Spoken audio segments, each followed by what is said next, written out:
Welcome back to the Red Light Talk Show, guys. You already know, episode 7. Episode 7. Yo, 7 episodes, baby. You already That's know. right, baby. Today's a very good topic. Evolution of music. Music host. Chaoticbuddhist. And we have in the house my boy Alan. Big Al, Little You Al, already whatever. know. What up? Today we're gonna be talking about music, about how music have evolved, into what it is today. Like since not the beginning, because we're not gonna go back to Greece and all these people that started with their instruments, but we go back to like the 40s and 50s, Okay. It's good time. So what do you guys think about this? I'll let you guys start. I want to say thank you to you guys for having me here. I appreciate it. This is a topic that I like a lot. Also, music, especially hip hop music. So there's a part of me that's like weird. I feel weird being here, but you know what? We're just over here BSing, so that's good. Yeah. So. Big shout out to my boy Joseph Arzuaga with his podcast, The Great American Debate, Hip Hop Debate. Very good. Now that he's talking about hip hop, I actually want him to have Mr. Allen over there because he knows a lot about hip hop. So you already know. We're gonna be on, son. We're gonna be there soon. So yeah. So back to topic. I think music is changed a lot.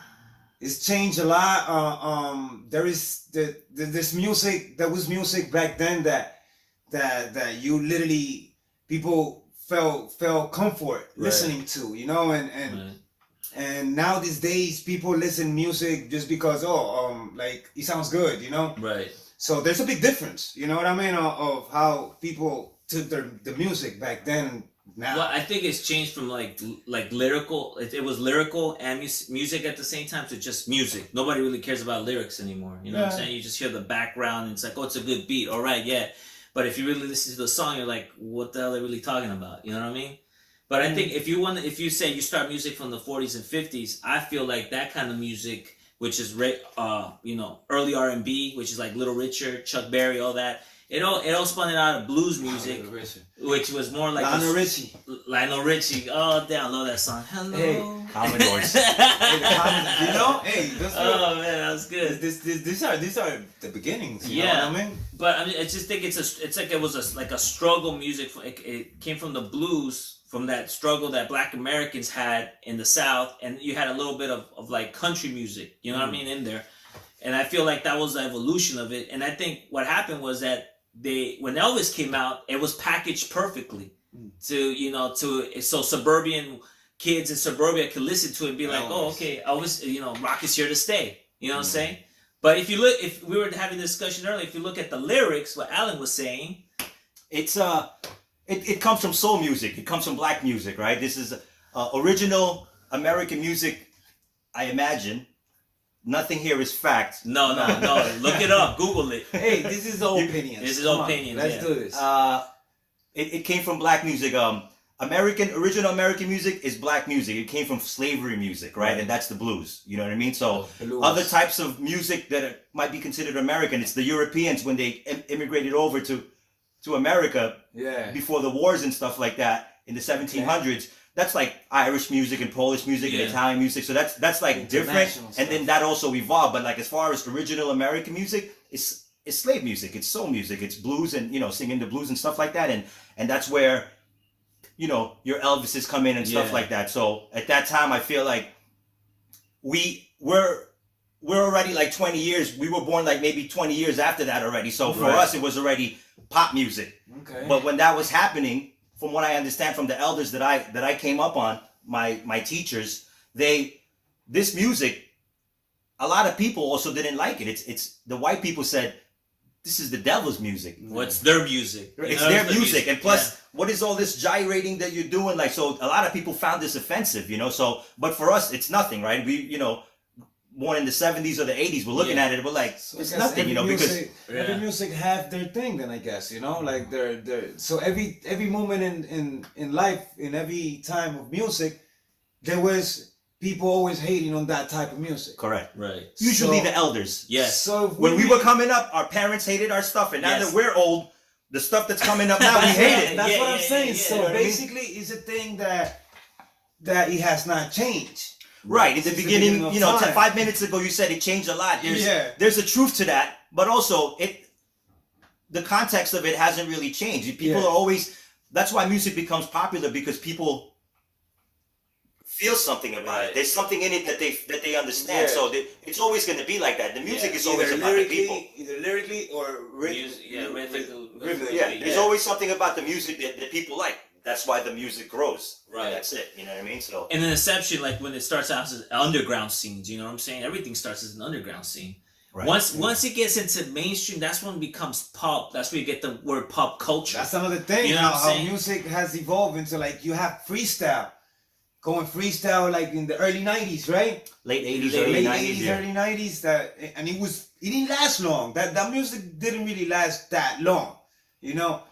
And I think in here in this market, yeah, New York, New Jersey, Connecticut, whatever, on the East Coast it over was here, big. It was bigger Well, than other places. I'm we assuming. it died here in like the early 90s, in my opinion, right? And then not in LA though. not in LA. And it's still struggled. still there. It's still there. Little Susie still bumps Yeah, over yeah. there. They have, like, you know. But these are people from that generation. It's not like the music grew into. No, they're kids. Oh, Listen, these are they're kids from the same. They're kids. Okay, most of this freestyle music that you hear, like from that time, you still see them at lowrider shows in the West Coast. You know what I'm saying? All right. So that their kids grew up with, my parents or my grandparents listen to this freestyle. Now grandparents, because you know the kids are probably like 10, the grandkids are probably 9 or 10, and they're like, oh, that was my grandma and grandpa's music from the late 80s. You know what I'm saying? Yeah. They were listening to that, and that's what I'm saying. Like, it grew into the lowrider culture. So if you look at the lowrider culture, the subculture back in the West, you got freestyle. You know what I'm saying? You got some people that still listen to doo-wop. You know what I mean? It's part of that subculture. It's always going to be there no matter what. Even though freestyle is not popular music anymore. Yeah, it's But there's still, from what I understand, there's still new material that comes on. I don't have any examples at the moment, but like there's the market in Canada. Like popping right The now. market in Canada, they still have like freestyle stations. Oh, wow. Right? I'm sure in Florida, the clubs still bump freestyle. You know what I mean? There's Two Light Crew, you know, they still probably bump that. Right. I mean, Two Light Crew's not freestyle. It's a different type of hip hop. I But remember like, KTU before, back in the days, in the You remember. 90s. Yeah. In You the remember. 90s, right? you remember KTU? that was Hot 97 before Hot 97 became rap music. Yo, you know what I I mean? tell you, it was KTU the shit back in the days, and everything was kind of like freestyle, like dun, dun, dun, dun, dun, dun, dun, dun, dun. Hey, I remember. Hey, that shit was hot. That shit was. And that's the first time you actually saw artists that were of Hispanic backgrounds getting into like popular. Yeah, that was Puerto Rican singing. Before reggaeton and all this stuff came out, that was the original Latin. Well, there was like a term that they called it back in the West. It was called Latin hip. They called it Latin hip hop, which Latin it really doesn't make justice. Reggaeton was Latin hip hop. Yeah, you know what I'm saying. When I got to this country, reggaeton Yeah, you know was what I mean? reggaeton. That's what they were calling freestyle in Cali, Latin hip hop. Like, Really? Yeah, there was a record called Thump Records out there, and they would sell these. That's the compilations. company. Yeah, Yeah. Thump Records. They would sell these compilations of It's albums. like light blue with the red Exactly. writing. Yeah. You know what I'm talking about. I had Alex DJ I made had- it back there. I had Alex DJ made- friends too. Yeah. You know, So everybody buying the vinyl. Yeah. it was Thump Records, and it would say the best freestyle, the best Latin hip hop. And I'm all like thinking to myself, well, this is not really hip hop. It's more like dance music. You know what I'm saying, with lyrics in the But background. did you see a connection why they would call it hip hop? Because there was a lot of artists that were all Hispanic. Because the reggaeton was not. Reggaeton is to Even me a mid music. 90s. That's like mid late 90s to me when reggaeton came in. Like I don't even know. 'Cause- Really, it was on, but like who popularized it is the rappers. It's Nori, right? Nori Yeah. started No, getting it was down the with one like the first one actually that crossed it over. he crossed it over Yeah, because he was yeah. already a rap artist, and then Yes. he, you know, yes. even though he was only famous in this market, like probably Nori's not even known in the Philippines. You know what I mean? But like. But no, he's knowing everywhere, bro. You That know, guy, but no, I know but this. since then, maybe No, I he know that. probably is. But since then, he probably is because now he's got those several hits in his catalog. Yo, that- shout out to Nori, y'all. Yo, Wherever the first you at. time, by the way, the first time I heard Nerdy was in the army in the early 2000s. He CNN. wasn't big in Cali. That I'll was tell you when that CNN. much. Oh, because that was when the beef was the beef, though. Yeah, it wasn't, you know, big, of it course. wasn't big in Cali. I remember the first time I ever heard reggaeton.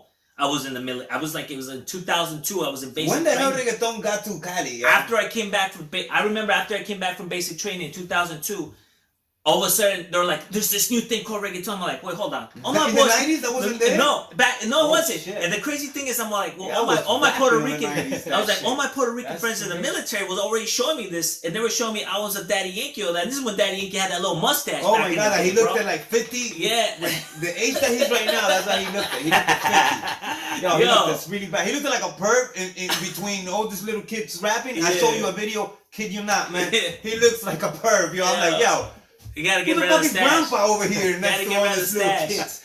No, Nah, but but yeah. big shout out to Yankee, yo. That nigga did it good. But it wasn't big. Like that's what Alan is saying. Sometimes different markets hits different times. You know, like you know. At the time in the mid '90s, I was kind of traveling a lot, and there was I would hit like the West Coast market, and then the Canadian market, and then again sometimes like in the Florida market, like you know it's East Coast but it's South, right? Yeah, but so it's different. It's like a different vibe that they got. Just like Two Live Crew was real popular, and Sir Mix-a-Lot, but over here on the East Coast, me and my friends didn't really listen to that. Like they never played that at the clubs. Right. They didn't play Two Live Crew at the clubs here back then, or Sir Mix-a-Lot. They It was played like the Miami sound. It was that right. That's the Miami sound, you know. So, but in the other markets, you know, I remember like, man, these guys were big, like NSYNC and you know, Backstreet Boys and stuff like that. And I remember it wasn't even that crazy here yet, but within like a couple of years, within a couple of years, boom, I'm starting seeing like NSYNC everywhere. I'm like, wow, that, you know, it's weird how it moves on to like the other markets. I didn't like that music, so I thought like, oh, good, stay there in Canada. So when it came here, I was like, oh, that's crazy. But like, that's especially now with the internet, everybody's probably listening to the same thing, or we have access to listen to the same things. Yeah, right. You know what I mean? That's Radio wise, I don't know how that works, but I think radio wise, it's different. I think the different markets are still playing different types of stuff. Satellite radio right now. You everybody can listen Too many to markets right now, man. Like, there's a lot of things. Like Music could be distributed anywhere now. Yeah. I would like to get into like how you were comparing like freestyle to hip hop, or how you said that they consider they were comparing it. I think that goes back to the fact that there was really no. I mean, the first Latin hip hop star that I remember, or artist that I remember, was Mellow Man Ace. Mellow Man Ace. I don't know if he was big out here. Like, check this for out. La Raza. No, that was you see, that was Kid Frost. That's Kid another Frost. one. That's he's like 5 years later. That was like Kid more Frost. like Chicano, what they call Chicano rap, which is Mexican American rap, which is Spanglish. I know Mellow Man Ace. So he's the brother of the guy from Cypress Hill. Yes. He's Panamanian. Yo, these two people crazy, bro. They know things that I don't know. Let's just put that out there, all right? But I mean, feel good, guys. But to make the long story short, that was hip hop. He was singing in Spanglish. He was mixing English and Spanish. That was hip hop. To me, that was hip hop. Yeah. But I think what the record companies are like, how are we gonna sell? You're never thinking about the bucks. They're like, how are we gonna package this? We can't just call it freestyle. We need to like call it something that's gonna catch on and we're gonna get capital out of this. Why don't we just call it Latin hip hop?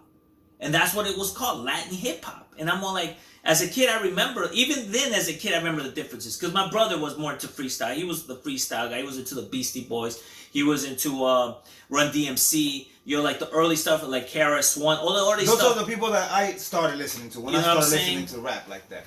And my sister was more into the new wave pop, you know, Madonna stuff. So I had both worlds in my head. My sister had that, so You know that's what I'm why I know all them songs. You know what I'm saying? So remember, we talk about this. Yeah. And sometimes you'd be playing that at work, and I was like, damn, I remember this And I song. know the lyrics, and we both get excited, you know what I'm saying? Because like, yo, it's reminds me of my sister and her friends, and how I had a crush on her, and I used to drop the dimes just to see them. Girls just wanna have fun. There we go. No, I used to hate that song. I swear to you, that was the only one I used to hate. But whatever, it was some shit there. But anyway, I think so. now I like it. I like the girl. Not that I'm trying to get into the beginning of hip hop, but that's shout out to Cool Herc. But like, you know, he came from Jamaica, and the ways that they did parties in Jamaica, he brought it here to New York, where he lived on Sedgwick in Uptown in the Bronx, right? That's, hey, this is how we do parties back home. This is how we're gonna do it here. So he started throwing parties, and it just came to be, you know. And then there's a big story on how it basically spread out, you know. But so besides spray painting, you know, graffiti and stuff like that, dancing was part of it, right? B-boying, breakdancing, whatever you want to call it. So to me, when the tempo of it, 120 BPMs plus, right? The speed is a little bit fast for like breakdancing, right? Yes. So this is the similar tempo, 116, as like freestyle music. It's not like 95 like rap music is like boom, boom, clap, boom, boom. But this is a little bit faster. So when freestyle came about, over here breakdancing was dying, right? In like the late 80s, early 90s, it's basically kind of already dead. You're only looking at like underground clubs to find it, or just like a few people that people would consider played out or something like that. But so when freestyle came about, people were still dancing to it in a breakdancing way. They invented different steps and stuff like that, where they evolved like the breakdancing where it looked more softer or smoother or something like that. So now they're dancing to it. So to me, that's how some of the basic beats, the overlining beats, it's like hip hop sped up, right? There's still those freestyle producers also came from hip hop. To me, that's the connection. Right. That's the connection. You know what I mean? That's the connection where it's like they're still using some break beats and then they're putting electronic stuff on top of it. They just sped it up. So that's why. And then now they got vocals, girls singing on it. You know, Spanish girls at first. Your India and your Sapphire and your Judy Torreses and stuff like that. So they're doing it, and to us, it was great. It's kind of like underground. And then we got like what did you just call him? Hot 97 at the time? The KTU. The KTU back then, they were playing that. And we were like, man, this new station is great. They're playing this stuff, right? But to me, not that it's bad, it crossed over when like white people got into it. Well, isn't that always what happens? It is always what happens, right? It's with the white like, majority always. Like a Taylor Dane is considered maybe freestyle dance music. There's like a Debbie Gibson that falls into Debbie Gibson. They introduced the cover girls to us in like 88, 89, and that's like I think there's a white girl in there. So Expose. So there's a purposely done crossover. They're it like, was marketable. It was marketable. So they're like, oh, forget about this Lisa girl. Right. The Cold Jam. Yeah. She could sing only a little Shout bit. out to Lisa. Lisa. I haven't heard that name in a while. And the Cold Jam. Shout out. But those beats are nice. Those Cold Jam beats. Early beats. Yeah. Those are the beats I still like. I still rock with like underground stuff, and like sometimes I hear beats and I'm Alan, like, we man. know. Every time we know. We jam to it every time we pass. They're like, but that to me, that's the connection. You know what I mean? That's the connection. I mean, and obviously, when hip hop came about, we were also listening to like disco. So it's all like dancing music, like it's stuff that we want to be able to dance to. You know what I mean? So that's why like some of the 80s rap when Rakim came about, like hardcore rap, right? It wasn't really even danceable because now it's slowed down. Before him, there was like Africa Bambaataa, the Soul Sonic Force. This is all breakdance music, right? So that's also at fast speed. So when it got slowed down, they had difficulty trying to market it. You know what I mean? It wasn't danceable. It wasn't danceable. You can't. Well, that's why they got the street, and the street pushed it, and that's it. A lot of stuff. Big. Yeah, He got big, and he blew up to today. You had trap music, which is the street music. Right. Now, the trap is the street music. What about mumble music? It was the street music because now it's mainstream. Because but they made it mainstream. Trap, real trap is like the South, underground shit. It was like dirty South. Yeah, like where stuff. people sell drugs in the house, and it's like on some shit. That's the trap house. You know what I mean? Like trap music. Yeah. So, but they made it into every music. I feel like like you said, it starts as underground, and then it becomes pop music. Exactly. Right after that, because then you got Migos, people like Migos. You got people like Drake. Yeah. All these people singing trap music. You know what I mean? And they make mad cash off of it, but this pop because it's pop. It it's turned all into flashy pop. and you know what I mean. Like it's not even reggaeton turned pop. I mean, you listen to reggaeton now. It's just reggaeton pop. turned pop. It's very like turned pop since the beginning of time. You know what I mean? It had to turn pop. It wasn't hardcore to be famous. But you see, rap didn't have to do that. Trap maybe had to do that. To get popular. Right. Reggaeton had to do that to get popular because otherwise people were not listening to but I want presión porque yo salió that shit. You know what I mean? Like they were using our beats. They were using not our beats. They were using the America's beats. They were using Matt Lyon's track. They were using KRS-One's beats. They're using all these things. And when they went reggae, which was called reggaeton, but I don't understand what was called reggaeton back then because it was still reggae, Jamaican reggae. It was Jamaican. They were still singing over rapping because I tell you because I did this myself. We used to rap over the music like bomba all that shit that Darren been listening to that shit. Yeah. I tell you, we Dance rap hall. all That's dance hall. That's I was dance gonna hall. just sing like boom boom mame mame Yeah. mame. That's Spanish, right? But like everybody started with those. With Then dance hall. Panama kind of took a little bit from it and made their own. Right. Then we came through, took a little bit and made it our own. That's how reggaeton became to be reggaeton, you know. But it had to turn pop in order for people to hear it. Well, the people that made it pop were the Colombians, because the Puerto Ricans was more hardcore. Nah, but you crazy, man. The Colombians is making it to this generation, I would say. That's what I'm saying. The Colombians just started rapping. Exactly. Like, I want to say. Yeah. Because when I started rapping, there was no other race but Puerto Rican Ricans. people singing that kind of music. Yeah. You know what I mean? Yeah. And we But went to Nori's Colombia. Dominican, no? There was more No, than he's Puerto Rican. Oh, He's Don Omar? half Puerto Rican and half black. Nori. Oh, Okay. Nori, yeah. Oh, my bad. Yeah. So he's like Fat Joe. Drink champs, Fat Joe, holla. You know? Jake Champs. But anyways, the thing is that all this Fat Joe, all these people gave him a break in this album called Boricua Guerrero. It's actually a combination of like the best fucking and famous rappers from here together with the famous rappers from over there, and they made a track like one-on-one. Like you got Nas with Daddy Yankee. Right. So you got Tego Calderon with some other dude. Like you know what I mean? Like things like that. So that album, I think, that created, because I was here, that shit was like in '96. That album was the pop shit. That's when they became pop. Right there. That's when it was no longer, even though they were singing about killing people, it was still pop. That's when you made it to the mainstream, just like you said. Yeah. They made it right there. Bam. So, and then now it changed from reggaeton to trapeton now. Now it's different. So now it's not. I know reggaeton. nothing about the this. What the is that? regular reggaeton is the Don Omar's reggaeton. Daddy Yankee's reggaeton. Le gusta la gasolina. That's reggaeton. Normal reggaeton. Now trapeton is what you hear now. That bullshit ass song that this TV playing all the time. He said the bullshit. Well, Yeah, because Bad Bunny. No, Bad Bunny sings crap. I like It's that. pretty good. I like that guy. that Yeah, I dude. like that What dude. song So- from IT, the one that's Yeah, the one is like ote, The song is good, but he just played out. So Right. it drives me nuts right now. But yet, that's trapeton, which was the beginning of it. You Right. know You know what I mean? Like the Panamanian side of it. For somebody like me that doesn't know the difference, what's the difference between reggaeton and trapeton? Because unless you're singing The tempo, the BPM. Oh, the BPM? The tempo Okay. on the reggaeton system is like rap, 95, 93.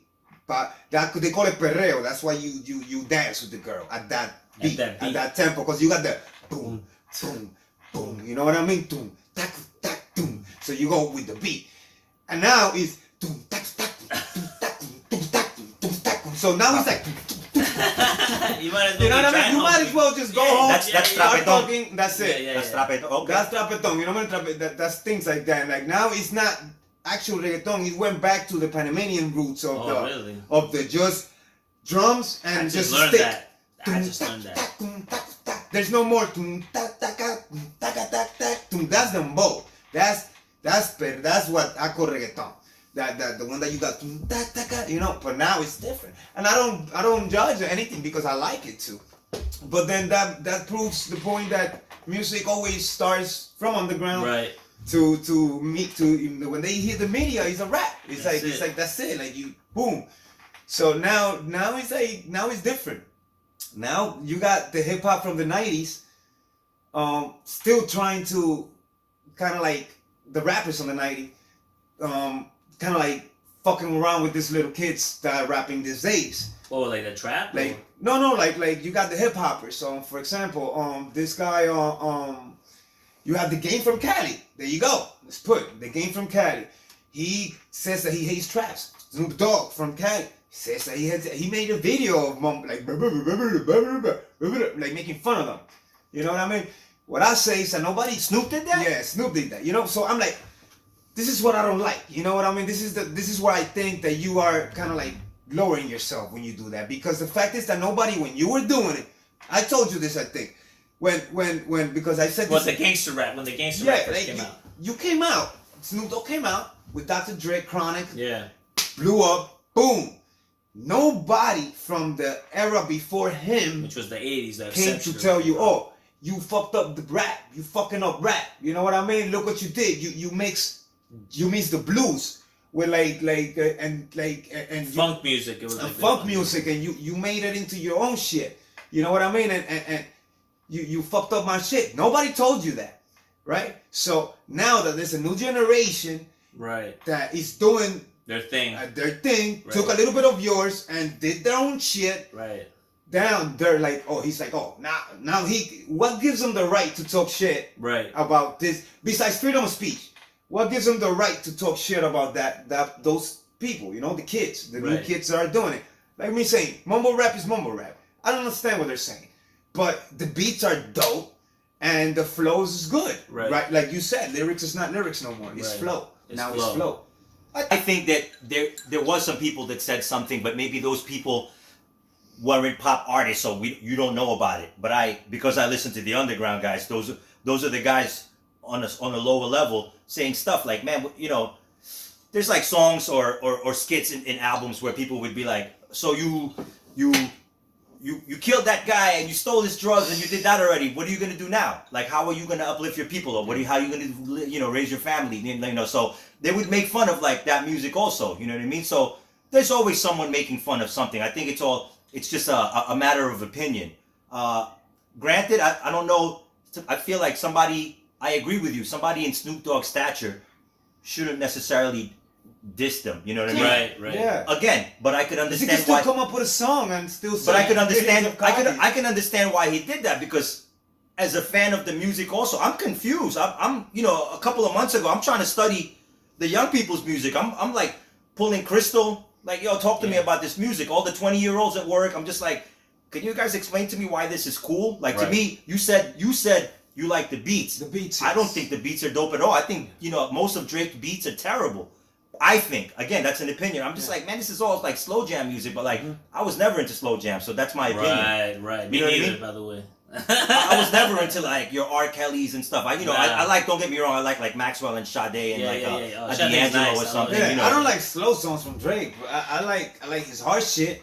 You know, like, I like what's that, 0 to 100, like that's a nice beat, you know, but to me a lot of his beats where he's singy songy stuff, like I don't like that. Like that doesn't.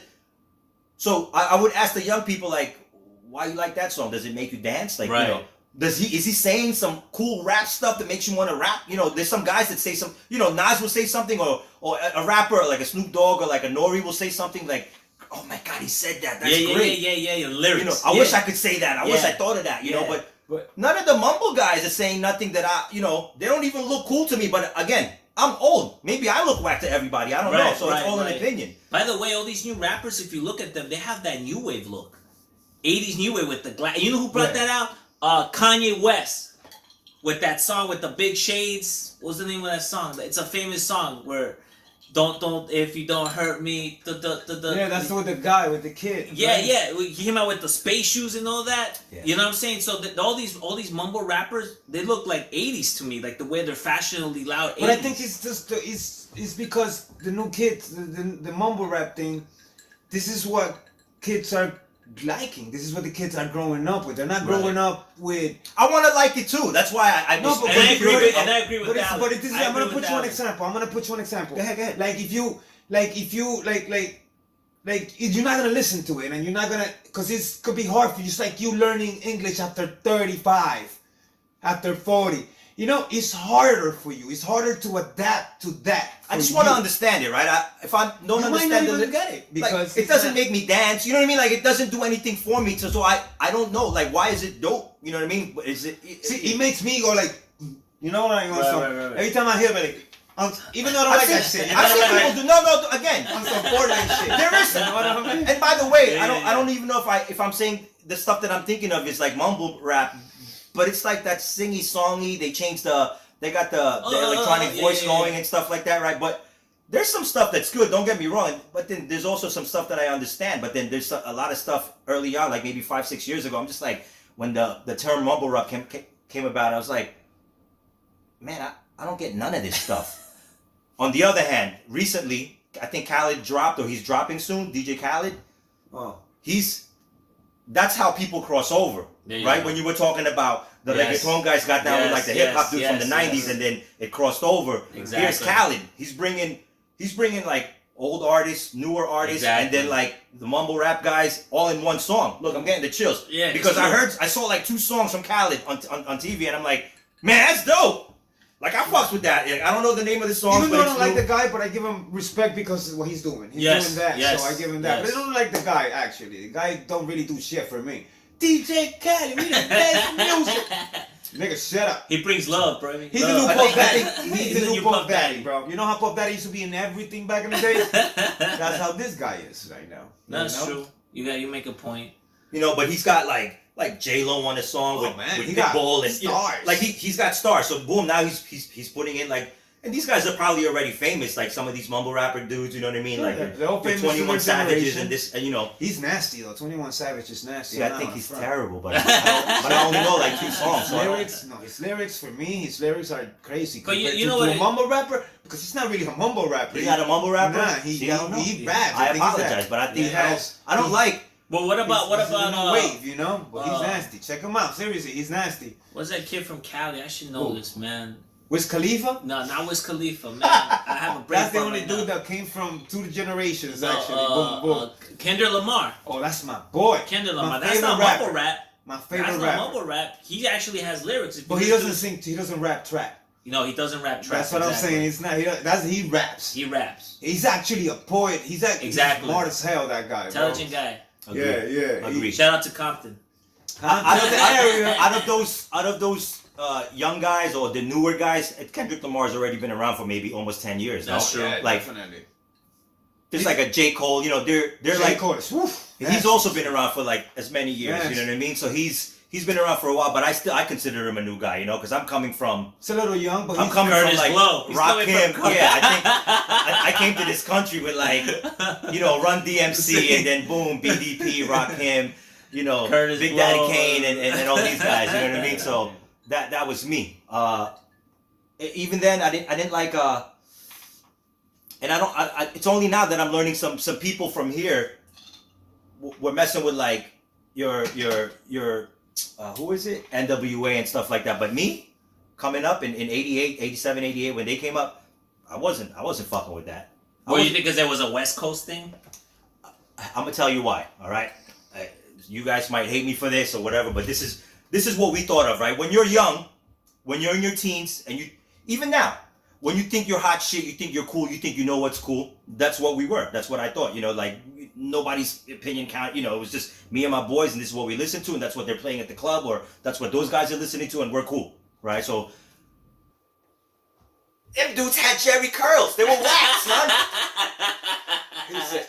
we were already, right? In 86, 87, we already had like Kid and Play. We already had flat tops. We had like fades already. Yeah. And they're still doing Jerry curls. You're corny. I'm not fucking with you. So that's kind of what we thought. That's what I thought as a teenager. That's how I fuck with it. I can explain why they had Jerry curls. Back then, that look was big amongst the pimps in California. I understand. You know what I'm saying? It's not.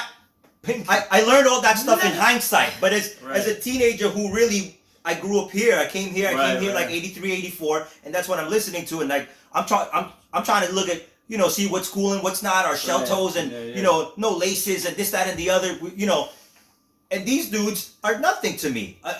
Ice-T was already like 100 years old. You know what I'm saying? Like, and he had like the straight perm. You know what I mean? Like he was corny to me. But so when Big Daddy Kane did the song with Ice-T in like 88, 89, and I'm like looking at it, I'm like, man, what did Big Daddy do? Like that's how I felt. But again, power move, right? It's like you getting down with West Coast dudes, and he's getting down with East Coast dudes, and we're gonna make money on both coasts. By the way, Ice-T was East Coast. He grew up here in Jersey. Right. He was in like the old school rap hip hop movie. I forget the name of it. With Fab Five Freddy.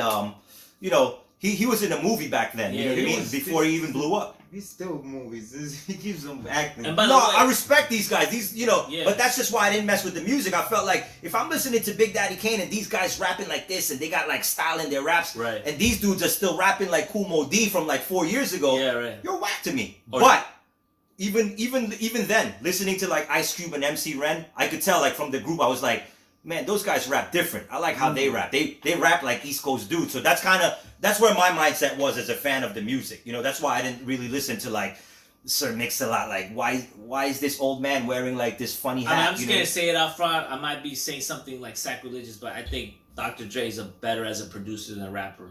Going back to Ice Cube was the best. I think Ice Cube. That's 100%. Ice Cube was the best rapper of that. But he was always a producer. I think it was only Ice Cube and Ren and maybe somebody called DOC. Easy. Easy was another one that was a better off as a producer. Yeah, but those three guys wrote for the whole group. Yeah. Basically. So they wrote for like Dre, they wrote for Eazy-E, they wrote for, you know what I mean? Yeah. So that's why those were the main guys. MC Ren and Ice Cube really, like, to me, they even rhyme better. You know what I mean? Like they rap a little bit different. So that's why they had better solo careers. When Ice Cube went solo, I was on it. Yeah. Right, I'm on that. When Ice Cube did a show here, it was a club called Mars on the Meatpacking District. It's on 13th Street. It's like 5 floors. No lie. And Ice Cube I guess he already crossed over because I didn't know that people even fuck with Ice Cube, but I was like, I loved them, right? And then they were produced by this group called the Lynch Mob, and they're like East Coast producers, right? What was the name of the record label at the time? Priority, yeah. Priority Yeah, Records. I remember that. And so he did a show here, but that night there was like 10 different acts going on in that club. So me and my friend went. My friend's white. And we go to this club. Yeah, just had to put out. No, I just want to, right? because this is the story. You have to put the disclaimer. Yeah. He was white. He was white. Just in case. I think Black Sheep was performing. Maybe Mobb Deep was up there. I don't remember everything. It's like maybe a bunch of stories mixed together. But like, so Ice Cube is playing on the first floor, and the place is packed, right? And as soon as he was done with the show, half the people left. I'm just like, wow. They were here for Ice Cube. Like I didn't know that people fuck with Ice Cube like that. I was like, oh, that's amazing. That's dope. Right. And but then to me there were other great artists that night that people didn't get to see, you know. But to me that's when I knew. I was like, wow, Ice Cube is a big deal. I just didn't know. Yeah, like to me, early '90s, right? Early '90s. To me, he was a big deal. I think it was maybe his second album had come out already. Had just come out. So that's when they were maybe doing a promotion for that. So to me, I was just like, okay. He's huge. He was actually one of the first ones that broke with NWA because he didn't like. If you see the movie, even if it's in the movie, he didn't like the way that he got played by the record label. Played NWA. Heller, Jerry Heller, I think. And he wanted out. So he was one of the first ones, you know, that just he's like, screw this, screw you guys. Well, yeah, I think he was learning that. He turned out to be a great producer, director. Actor. He's an actor now. It's crazy. That guy's good, bro. Shout out to South Central. I don't know. He might be more money than Dre. I know Dre made like, you know, billion-dollar deals with the. That's why I boost him up. You know what I mean? But Dre was always to me he was always a great producer. Even his stuff before NWA. You know that he's like he was in another group that kind of people make fun of him because they did dancey stuff. Who you think was the best producer at that time? In the 90s? Early 90s. Early 90s? Man. Right? You got Timbaland, you got I forgot about Timbaland. Well, Timbaland is more like mid-90s, no? Because he came with Missy Elliott and Nelly Furtado and all these guys. 93, 94. Yeah, mid-90s, I would say. I like Dre. I like Dre the best. I love Primo's beats. That's East Coast beats, right? That's different, but I really like Dre's beats, you know what I mean? I always liked it. You know what? I'll be honest with you. Being a West Coast guy myself. Those 2 albums, by the way. I didn't like this new album that he dropped last year. I didn't, you know, he's trying to get down with today's music, but I didn't feel, I thought he should have I felt like he's always been a trailblazer and he did his thing. Right. But in the latest album from last year that he dropped, I didn't feel like he was a trailblazer. I feel like he was trying to follow the trend. Right. My opinion again. Nobody fucking kill me, please. You know. No, but going back to what I was gonna say, my original thought was that growing up in the West Coast, I always fell in love with the East Coast beats because of the jazziness, especially Nas when he brought in that jazz element in the early. I just like that. I wasn't much into like the whole funk thing. It was just not. Nas 92. The only reason I listened to it is because it was popular in the West Coast, so it was like, yeah, all right, West Coast, but. When I started listening to Nas and all the East Coast stuff, I fell in love with the beats because it was just so jazzy, so rhythmically well done. And you must have fallen in love with the likes of like a Tribe Called Quest and stuff like that. Yes, from Philly. Yeah. Unfortunately, maybe it was out of your alley, but Guru from Gangstar, who's the producer's Primo, right? DJ Premier.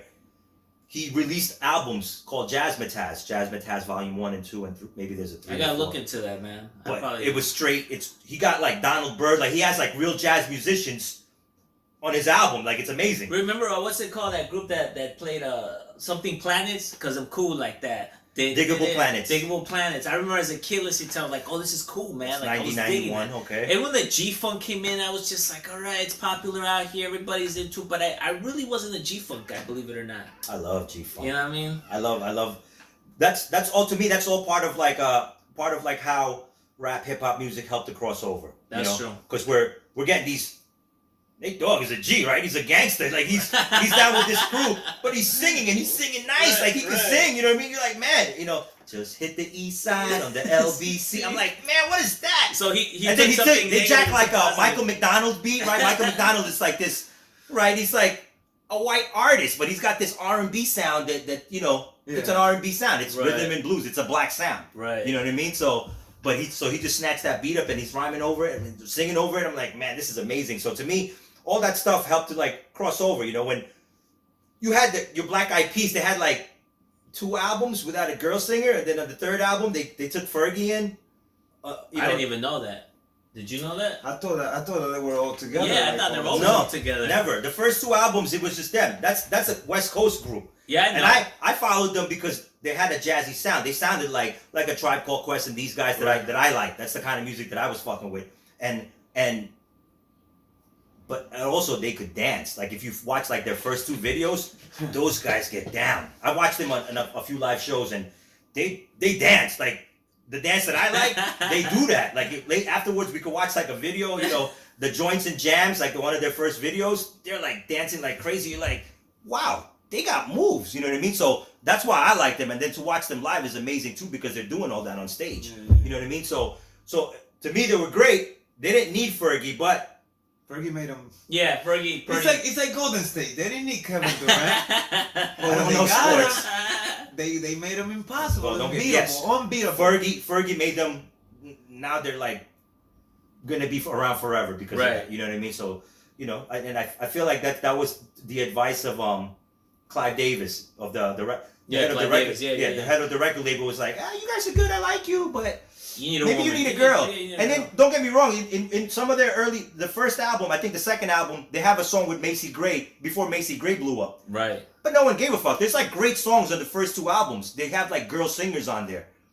But they needed like a girl singer. And I don't know, you don't know what happens behind closed doors if Clive Davis was like, you need a white girl. Right. You know what I mean? But maybe they already knew. It's like, man, I'm a black dude. I got an Asian dude. I got a Mexican dude. We need a white person here. Let it be a girl. You know what I mean? So we got everything right here. We gotta blow up. Wow. And that was it. They crossed over. It's unbelievable. It's basically pop music now. Some of those songs are already probably translated in like multiple languages. You know what I mean? No lie. One time, maybe 10, 15 years ago, I'm in the Philippines and I'm watching videos and there's Brian McKnight. Oh shit. R&B singers, your Christina Aguilera's, like your pop singers, they're singing songs in Tagalog, in my language, because it helps them to cross over. Wow. There's like their video and they're singing the song in a foreign language. I'm like, what the hell? You know what I mean? Like, I remember I tried to sing a song in Portuguese once. Oh, yeah? I tried to record it, yeah. Oh damn. I tried to record it. I think I still got that song. That I tried to get down. Yeah, that I tried to speak in. We need like an episode where you play all the old stuff. Damn. That would be like so we can laugh all day now. I got like what, like five albums, I think, with like 19 songs. Damn. Yeah? I think you told me that. And I just got it thanks to my boy Burns actually. That 5 albums. Yeah, that's deep, son. I'm rapping since 1997, 96. Like 20 years? Yeah, more than 20 years. More than 20 years. Hell yeah. I remember being in Memorial under the bridge, rapping. I was the only rapper in Spanish. Everybody else was rapping in English and I was rapping in Spanish. Damn. I would kill it, freestyling, bap, bap, bap. But it was rap because he was somebody beatboxing. Yeah. You know what I mean? So, but I remember all that shit, yo. I used to do that. That's what actually motivated me to start doing it. Yeah. Maybe I would have been famous by this time, yo, if I would have kept on doing it, yo. I just stopped completely. I was like, yo, fuck that. I'm not gonna do this shit over. But damn. Well, it's never too late, man. It's never too late. Oh, it's the Red Light Talk Show now. You already know. Brah, brah, brah. Yeah. So, but like if I ask you, like, did music did a wrong turn in a moment in time? Did it? No. Or only it's just a matter of opinion? Yeah. It's a matter of opinion. That question is a crazy question because you can get into like a philosophical conversation. Yes. You know what I mean? So we have a philosophical show. What do you think we have right now? I feel like we need more sangria for that. Hold up. I know, because that's the question that's been going on out there, you know, like, oh, because you got a lot of people saying, music turned to like the worst and shit, like this and that. But it's a matter of perspective, I think, because yeah, it's a matter of perspective. Like me personally, I've been telling Alan this earlier that me personally, believe it or not, people won't realize this, but the reason I know all this the hip hop knowledge is because of my older brother who influenced me as a kid, and all the 80s and new wave was because of my sister. But me, when I was coming of age, I was a rock guy, in and out, like just straight out rock. Like I didn't know anything else but metal, hard rock, 70s rock, 60s, 50s, everything. How did you get into that though? I started playing the instrument to stay out of gangs. electrical guitar? Yeah, stay out of gangs. I grew up in a very tough neighborhood. There was gangs everywhere. You know, this is LA. This is like the late 80s, early 90s, especially the early 90s to mid 90s. And 92. This gangster rap was coming around, and then you The got LA riots. riots, You had dog. the riots, you know? So my dad didn't like the fact that I was listening to the NWA and all the gangster stuff that was getting popular at the time.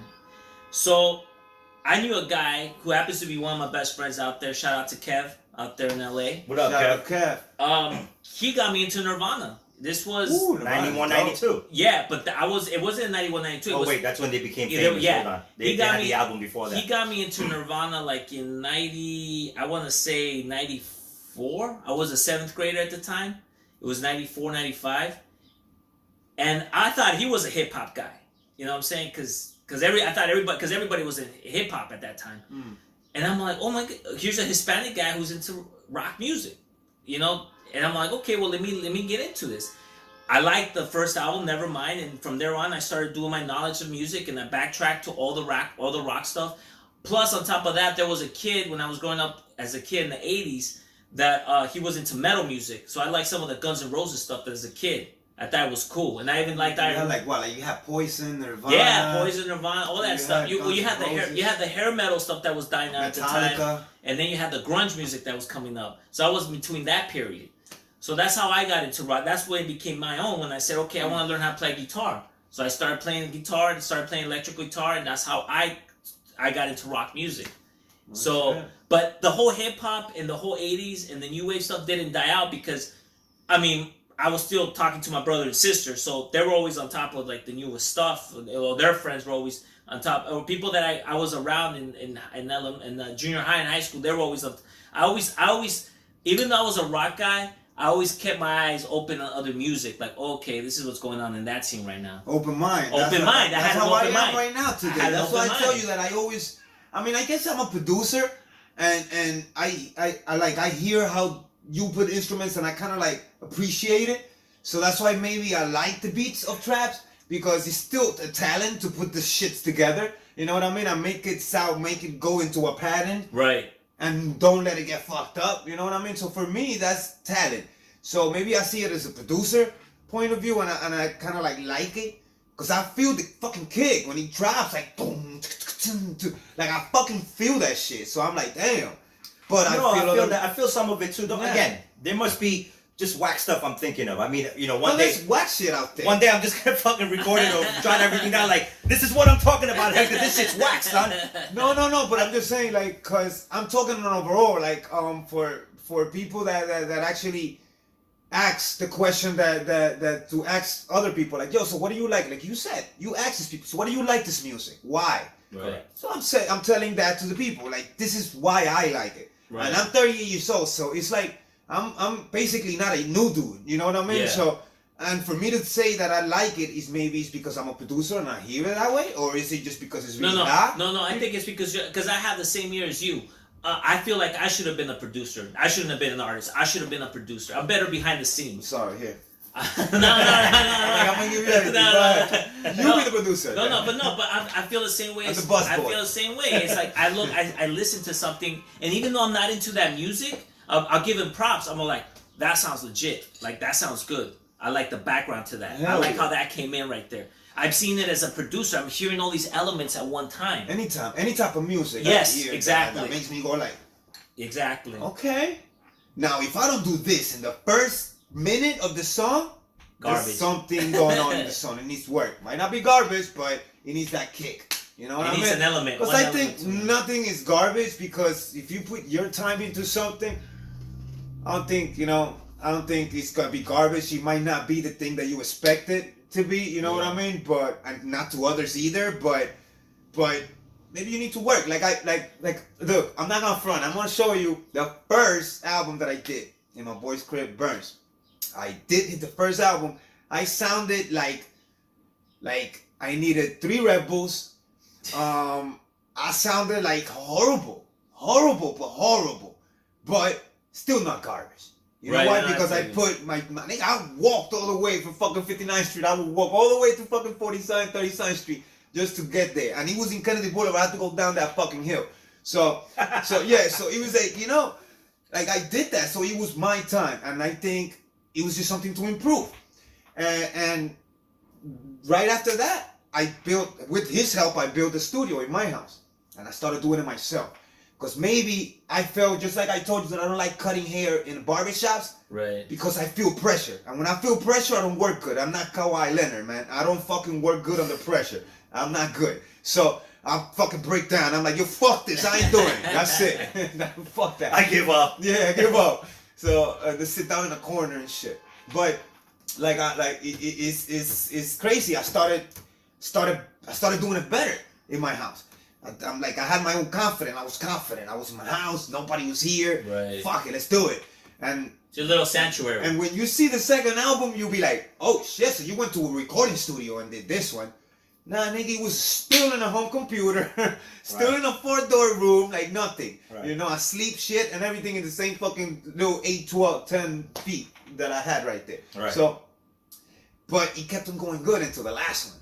And the last one was like top of the shit that I'm like, yo, this, and not for nothing, but a lot of people used to tell me, yo, this should be in the radio. Like, what the fuck? Like right now, I let these niggas hear it from like Lil IT and shit. And higher, and these people were like, yo, this sounds like you should be in the fucking radio. And like, don't fucking lie, this doesn't even sound like you. You know what I mean? Right, like, boom, boom. But this is things that I was doing 2010, 2011. My voice have changed so much.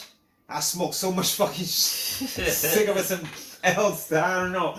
My shit is fucked up already. So I would have to start training and shit like that to see if I want to do it again. But as a producer, I never lost that. So now I hear things. I pick that. Now it's like a thing that I picked up. It's like a trait that I picked. And I hear that. I break the whole beat. Like you put me on fucking beat, it could be the most complicated beat, but I break every single fucking instrument that beat has. Like he has 3 hats.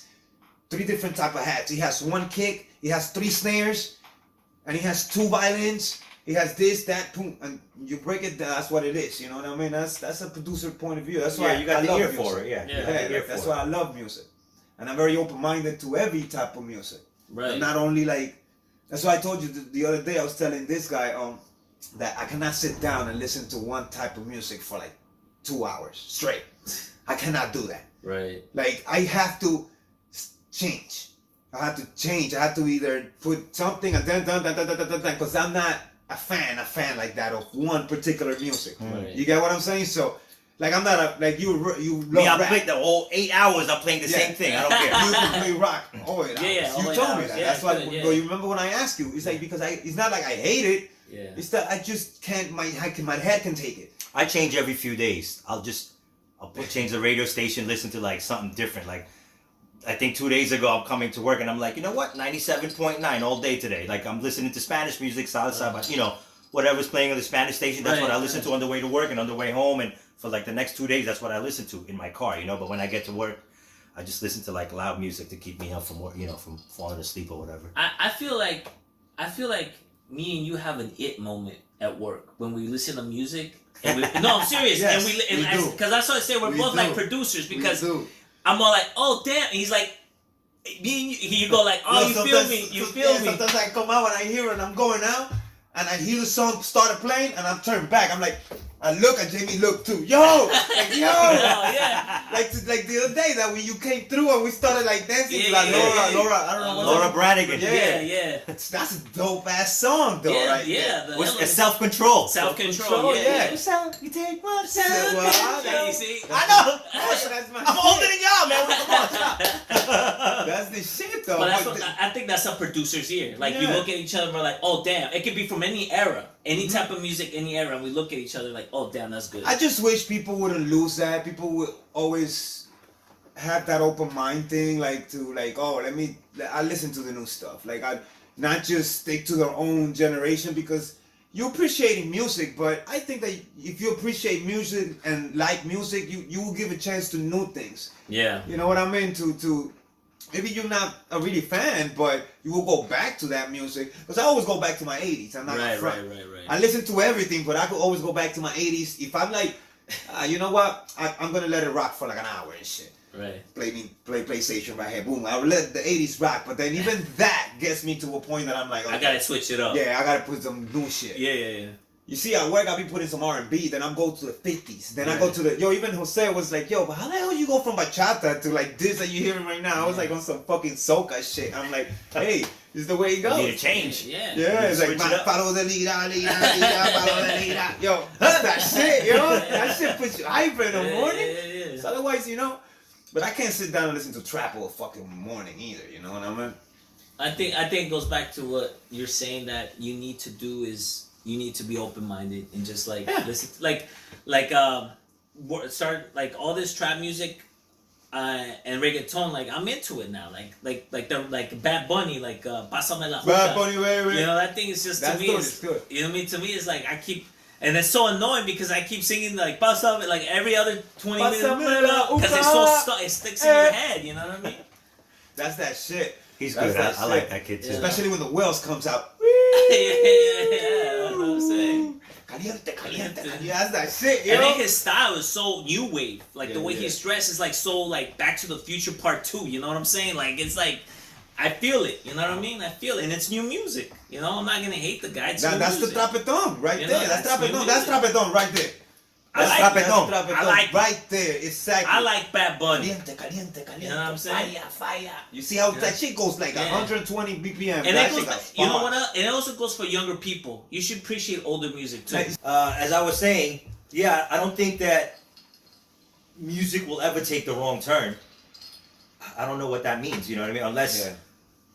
for like a period of 2 years, all the music is like kill your neighbor. That's my opinion of the wrong turn, you know. But Right. I don't think that that's music. People make music to kind of make themselves feel good, so it's always never going to be the wrong turn. It's something that's uplifting people, you know what I mean? For the most part, whether it's in your heart because of a love story or because of like political reasons, it's trying to uplift that, you know what I mean? It's trying to get away from political corruptness and this, that, and the other. So it's always going to be a positive thing, even if we don't always think it, you know what I mean? So it's always going to be, it just goes around in cycles, that's all, you know? And every few years it gets elevated, my opinion, so. I feel the same way. I feel like music. I feel as far as marketing is different now. Before you had to go and put the song on the radio and let it get played out on the radio before you start getting. Now you can do it yourself on the internet. Oh, now yeah, with the you internet can- now you can market yourself. You're basically really making your money off of merchandising now. You know what I mean? To go to the next gig. So To be honest with you, just because I learned from like guys before me, like older dudes before me, it had always been marketing. Merchandising. Bands always made their money from. That's why they tour.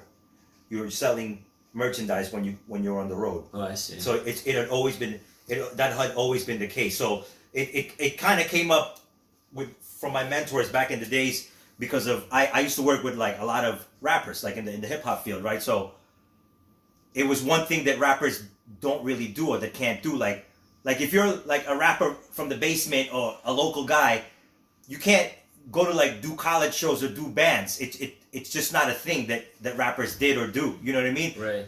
As opposed to rock guys, you could have 3 songs and you could play at a bar, Right. You could play at a local bar. I mean, you could play at a shitty bar. You could rap at a shitty bar and stuff like that. But like, you could set up a tour with your 3 songs and do a couple of cover songs and go around and sell your merchandise. That's how you make your money. So really, because when you're getting signed to a label, even now they have like crappier deals. But back, you get signed to a label, they give you an advance, and when your record sales come in, the label is taking that money back. Yes. So really, as an artist, when you're touring is when you're making your money. Right. Yeah. You get money, show money, and you're selling merchandise. You know, and obviously you can get ripped off if you have a terrible deal with your label or your manager. It's like the manager's like, I want 30% of all your merchandise sales, right? And you're like, what? Hold on. They just they skim you off the right. The They top, don't even tell you because I'll collect the money. I'll give you a cut later. Right. You know, they're ripping you off. That's what they were doing. That's what they were doing to 6ix9ine, and the people that were doing to 6ix9ine, that they were like robbing him.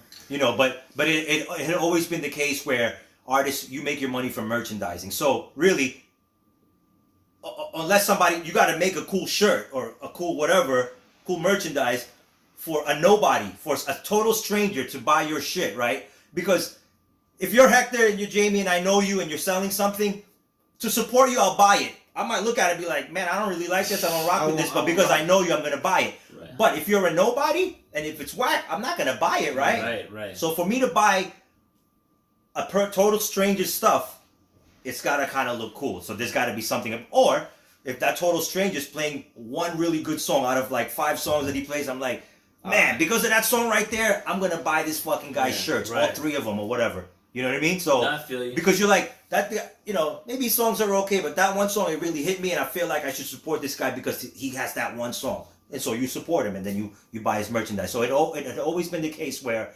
artists make their money off of merchandising. I mean, again, but you're right, the game is different because of, you know, social media. The game is totally different. We're going back to the second episode, social media, those are the ups for the social media, bro. This is something I'm not an expert in, right? Well, I died in like the mid '90s. You know what I mean? When AOL was about. You know what I mean? Well, you got expertise. I was all about MySpace and shit. You know what I mean? So you got expertise. I So you got MySpace expertise in on my what shit. you did in the past. You know what you just mentioned, all that knowledge. That's expertise. You were in the game at that time, Right. and that's what it was. I mean, yeah, I feel like there's jewels there that you can snatch up if you wanted to. If you could like pick my brain and use some stuff that I may or may not know. You know, but definitely the game has changed with social media. It's ridiculous how good it changed, though. For the best, actually. You know what? Like what do you guys think of like Lil Nas X with the Old Town Country song, Old Town Road? I think that redefined country, because now country's gonna go through hit. I feel like it's always been country, but it's gonna have rap twines to it now. He had a controversy, that song, that the guy They took it out of the country. Yeah. The guy had to come in and put his vocals in it just to be like, he's a country song. Yeah. And then they had to. That's fucking crazy. You see, like you said, the guy with power, bro. The white man always come through with the power. It's a crossover move. It was like he took Billy Ray Cyrus on his remix, and now he's playing. But the whole thing was because of that, right? Because he came up with the song. The kid came up with the song, and he called it country. But then he didn't. The media, social media, was like, yo, throw this on. So some people put it on, and then when the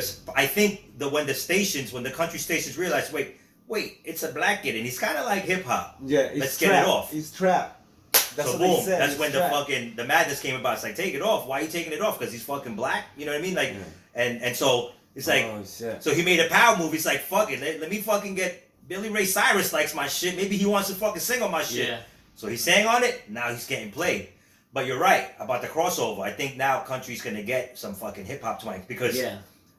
I'm sorry, I don't know how long this podcast is gonna be, this episode, but so when I was doing my stupid research on like the new music, like the mumble rap, a month or so ago, I'm new to cable TV. I never had cable in my life, right? So I recently moved and I got cable, so I'm watching stuff and I found BET and I found like MTV and I'm like, oh shit, this is let me study this shit, right? So, but upon going through the channels, I found a country music channel, CMT. No lie.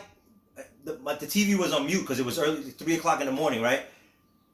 And I thought it was like R&B white dudes, like NSYNC, because the way that they're dressed, they're Exactly, not like Yes. cowboy boots. No. They're wearing like hip hop gear. Yes. But it's white boys. They got the hat to the back, and Yes. they're on the beach. It's a country song, and they're on the beach Yes. on a boat chilling. So I'm Not thinking even it's a horses. There's no one's on No. horses. there's no cowboy hats, No. no cowboy boots, no horses, nothing. So I thought. I didn't know that it was CMT right away, right? I'm like, oh, what's this white boy song, right? Is this a new NSYNC? Is this the Jonas Brothers? I don't know who this is, right? So I put the volume on. It was a country song, and I'm like, Yeah. wow. But it was a crossover country. It was like a poppy country song. You could tell, right? And I'm like, wow, that's weird. It's /cool/ I don't know what. You know what I mean? That's why the mumble music confuses me, because I don't know if you're a rapper or are you a singer. Can you sing without the auto tune? You know, like I have no idea. You know what I mean? So it just confuses me as somebody who feels like I knew music back then. Now I feel like I don't know anything. You know what I mean? Yeah. So that's kind of why I was asking those questions about the trap music. But Taylor Swift started in country. correct. You know what I mean? So it goes back to what you're saying. That's what I said. I think there's going to be a merge now where you're going to have country songs with hip hop beats in the back. It's always gonna be merged, because that's the new evolution. That's the evolution of music. Exactly the name of the topic of the damn show. Even country music, just a switch thing on country music, because my dad was big into country music. Country music, if you listen to country music today, it sounds like 70s hard rock. It doesn't sound like country music, because it got amplified. And now it sounds like 70s, 80s hard rock. It's crazy. Some of the songs that I listen to country music, because I dabble a little bit into country, it sounds like Bon Jovi to me. Like how Bon Jovi sounded in the 80s. Oh shit. It's crazy, Yeah. you know? And then going back to what you're saying, now the kids are not dressed in flannel shirts and boots anymore. They're like all wearing swag, you know? They're like urban, but they're country. Drip. Yeah, you know what I mean? It's crazy. A little side note there. No, it's the merging of the cultures, I think, right? And another topic is there's people that are opposed to this. You know what I mean? There's some people. Yeah, of course. You know, There are always going to they're be just people you know, stuck in their ways. right. Yeah. But I think it's a beautiful thing. You know I what think I mean? it's beautiful. I Hell think, yeah. You know what I mean? You need it But then again, I'm not like super pro white, or I'm not like super pro black. I'm like in the middle, so that's why I think it's a beautiful thing. You know, because, Right. So that's my opinion / point of view, because I'm the guy. When I first came to this country and I would watch like Oprah Winfrey, and they're talking about racism and stuff like that, and it's always being talked about white and blacks, Right. And I'm like, yo, but what about the yellow people? What about the brown people? You know what I'm saying? Like, what about the racism that we feel? So I was kind of joking around to myself, but I used to think that. So here I am. I basically I'm in the middle. You know what I mean? I like stuff about all cultures. Yeah. Do you know what I mean? And I came here as a 12, 13, 14-year-old. So of course this is what I like is what I'm gonna like, and that's what I follow. That's rap. I like dancing. I got into like break dancing and all that stuff, and that's hip hop music, and I like drawing, so I got into like graffiti, spray painting, all that stuff. So that's what I got into when I came up. You know what I mean? And This is. but I also love white girls, so I listen to like I listen to like rock and roll and shit. Right. All that Bon Jovi shit you're talking Yeah. about. Fuck, I hated that shit back then. But I hear it now and I'm like, wow, that was some good stuff back then. Yeah. It's You were like- just not, it wasn't your thing at the moment. because there was like so much at that time. There was so much like new rap music that I was absorbing. Yes. That I didn't have time to fuck with. Like, all right, fuck it, you listen to Bon Jovi. Yeah. I don't care. You know what I Yeah. mean? You listen to whoever those guys are. Those hair and metal I guys. feel the same way about with the rock music, that I was so absorbed with it that I listen to like old Tupac now, and I'm like, I appreciate it more, and I get into it more. I'm like, damn, this guy's really, really poetic. You know, if you take the beats and you just listen to it, read his lyrics, they're fucking poetic. Yeah, he was more. He was a poet. You know what I mean? And back then you didn't appreciate that because I was into Pearl Jam or Nirvana or Now people still thought that he was hard, that he was from the street and he was gangster dude and shit like that. He only became gangster when he took that deal with Chuck Knight Yeah. and Death portrayed Row. himself as a gangster. Yeah, with him, bro. Yeah, and with because Death I Row. remember Tupac as a kid. Because my brother had the movie with Dan Aykroyd, and there was a song in the background. All around the world, same same song. Same. That's with Humphrey, the Digital Underground. Digital Underground Yeah. in Oakland. And I remember that on. You said Dan Aykroyd. No, well, that was the movie. It was You the referenced movie. Dan Aykroyd, but not Digital Underground. No, That's but it was amazing. the movie, you know what I'm saying? Yeah. But I was getting to it because it was on the box. Remember the jukebox? We ordered the Yes. And I remember that video, and I remember Tupac as a young Tupac. You know what I mean? Now I clown around when I come around with the underground. that was the Tupac I like. I'm gonna say something that's crazy that people are gonna fucking kill me for, but I never fuck with Tupac like that. I always liked them, but again, 93, 94, 95, the gangster Tupac you didn't like. Well, no, I love like California, Yeah. right? I think I love like Machiavelli when it came out, but that's after he passed, right? So Yeah. but like that I was into when Tupac was coming out. Right. That wasn't like a West Coast thing. I know that at that time the East Coast West Coast thing started happening, and earlier on this episode I started talking about why I didn't like West Coast guys.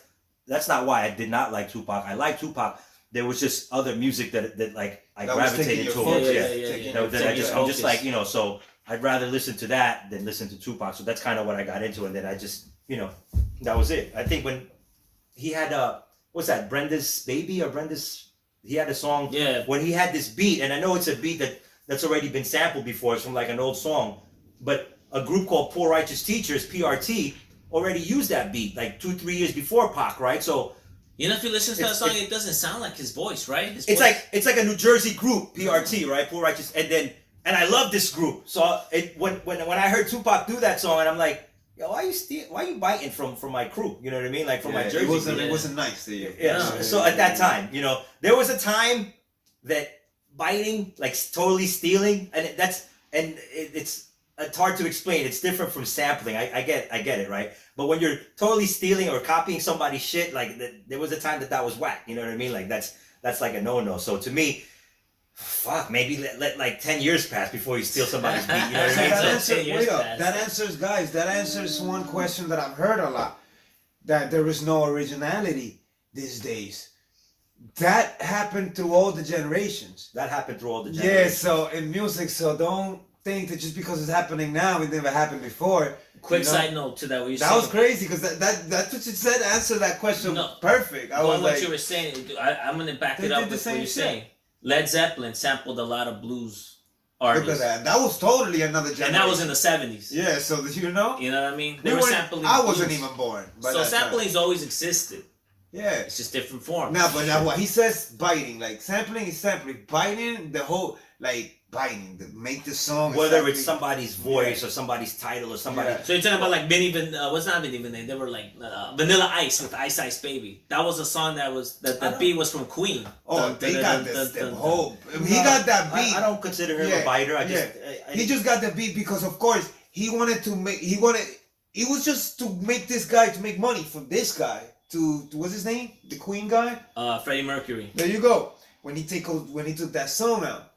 You know what I mean? So it's like that Yankee did the song of Snow. Farmer, Snow. Yeah. It was just to, hook him up, now hook him up, but like, you know what? That song was a hit. Right. Let's bring that back. Right, you know what I mean? And pick the hardest artist to do it. That's like what he said DJ Khaled's doing. That's what DJ Khaled, that's why I give him so much respect. Because he sees that. He sees the moments when there is one. He sees it. One of Khaled's new songs is he took the India song, the India song, and then it's like that. I'm sorry, Miss Jackson. Oh yeah. He took that beat, and but I don't know. I forget what year that came out. That's probably like 96, 97, 94, 95 or whatever. Yeah, but at least he gave it 10 years before he took the beat. That's good. I feel like you should wait a decade or something. But if you're just stealing someone's beat a year or 2 or 3 later, I feel like, man, let that guy rock with that beat for a little while before you steal it. You know what I mean? But yo, by the way, shout out to my cat that's chilling right next to Al right there. I don't know why she's doing. Pussies. she's right there chilling. Yo, Blue, what are you doing? You on the show, Blue? What are you doing? So, I was watching I forget the artist, but it was like this old school rock band. I was watching him on a documentary recently, a couple of days ago actually, and then one of the guys being interviewed, he's like, it was the Doors. It was the Doors documentary. Jim Morrison. It's Jim Morrison, but he's already passed, so it's just like the other guys in the band. I know like where you're going with this one. Ray Manzarek. But he also said, said the future of music.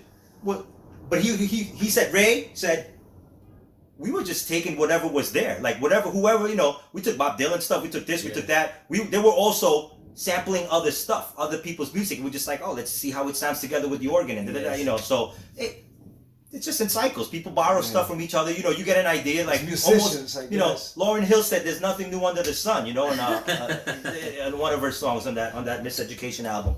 You know what I mean? There's nothing new under the sun. There's really almost nothing new under the sun. Everything has kind of been. It's just to mix it up. It's just we're mixing it up and we're creating new things, and I think it's dope. Look what That's creativity. Like the bachata songs, like when I heard "Stand By Me" in Spanish. Where the merengue is? Where Yeah. merengue is?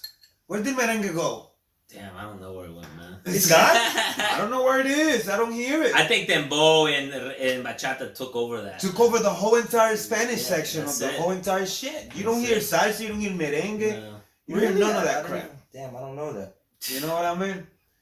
I don't know what the hell is happening. What the hell my cat doing to you, yo? What you doing, yo? Yo, Blue, what you doing? Take off. See, that's good. Shit. That's funny. Come here. She's like, I ain't having it. So yeah, so now, like you said, it's always gonna be new things because people are all gonna merge, you know, and that's the beauty of it. That music could get to do that. But what the fuck is wrong with this cat, yo? They're like coming over attacking Alan. Like, They never do this on the episode, on the other episodes. Nah, man, Nah, this is nah. the only time they have come See out. that? I'm a nice guy. They can tell. The That's cats can what's up. tell. I'm a That's nice what's up. guy. Well, guys, you saw my two cats right there. Seriously. Eh? My young Blue right there. Al Run. getting flocked by two pussies. Hey, he's lucky. He lucky. Excuse me. So now, like, I think that's part of the cycle, right? It'll be like we're recycling old stuff and stuff like that, and then we'll get tired of that, and then somebody will put out, a bunch of guys will put out some new more original stuff, and then we'll recycle stuff again. It's just part of the cycle, you know what I mean? So it's fuck it. You guys that want to make money in this, it's just get lucky a little bit, right? Find a place where you can fit in and just Your little niche. Find a little niche. Find a And niche that's and just it. fucking just And keep that's doing it. it. Yeah, That's that's it, why. man. That's why I tell all these people that rapping, like like Cristal, Kevin, all these people that raps. The young people, do it, bro. Do it. I did the mistake on stopping. Like I said, bro, I should have never stopped. I should have kept on and doing it. You know, I never did. So fuck it. But other people should do it. If you have it and you are in your full moment, embrace it, bro. Take that time And keep doing it. Yeah, like you know. And let me tell you something, because I came up with some old school cats. Whatever you think you're doing, you got to do it fucking 5 times harder. You're not doing it hard enough. Yes, that's how Your hustle yes. is not. You're not really hustling just yet. You're not hustling hard enough. You know. Okay, you got this play, you got that play, you got this one interested in you, that one's interested in you, or you got a magazine feature, you got this. You're not doing it hard enough. You got to be doing it harder than that. You can't stop. Never stop. What's his face? The guy that owned Virgin Records. Richard Branson. That guy was already a bazillionaire, and he's still doing self promotion. Yeah. You know what I mean? Like in the 80s, Gene 90s. Gene Simmons. These guys were already money. He already owned Virgin Records, the plane, he already owned that. But he wasn't like getting other people to do his commercials. He's still doing wild shit to promote his shit. He's still relevant. You know what I mean? So for his own. he's still hustling. So to me, whatever you think you're doing, you could be doing it harder. To me, work harder on it. That's my advice to the young kids. Yeah, complacency is it's the worst enemy, self-enemy. So don't get complacent. Yeah, keep on doing it. Do not stop. And that's how it is. That's what it is. Guys, Evolution of music. Evolution of Music has been the longest episode in the history of the Red Light Talk Show. Thank you for having me. Alan, thank you for coming, man. We appreciate this a lot, man. Yo, we got more You already sangria? know. We're sipping on some sangria. You already know. Yeah, so we came to the conclusion, guys, that in our opinion, music is always going to change. Yeah. It's never going to just be one thing. Just like we say, try to be open-minded and just, try to adjust to what you have right now. If not, then you know what? You can go to your old stuff and listen to your regular stuff. Whatever. Just be a grumpy old person. Yeah, just don't be a grumpy old person. And then I think that you should elevate it. If you're a follower, that's great and fine and dandy too. But the kind of people that I like are people that are taking it to the next level. Always trying to invent something new or trying to be the next rung on the ladder or something like that. Yes. But it's all good. We love you. Thank you for listening.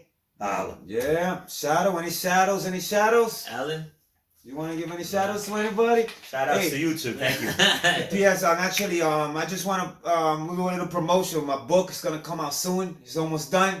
Chronicles of the Unknown World. You already know. Look for it on Amazon. Book, holla. It's coming up. The book version? Can't wait, You dog. already know. So I'm still looking for producers that want to do the screenplay, but you know what? Whatever. We'll find that later. Yeah, we do. Wait what till we the do. book comes out. We'll show you how it is. So you already know. Hosting on music. Chaotic Buddhist. This was another episode of the Red Light Talk Show. Thank you for YouTube. Thank you everybody for subscribing, liking. Keep on watching the show. Thank you very much, Al. Have a good night, guys. Woo! Peace.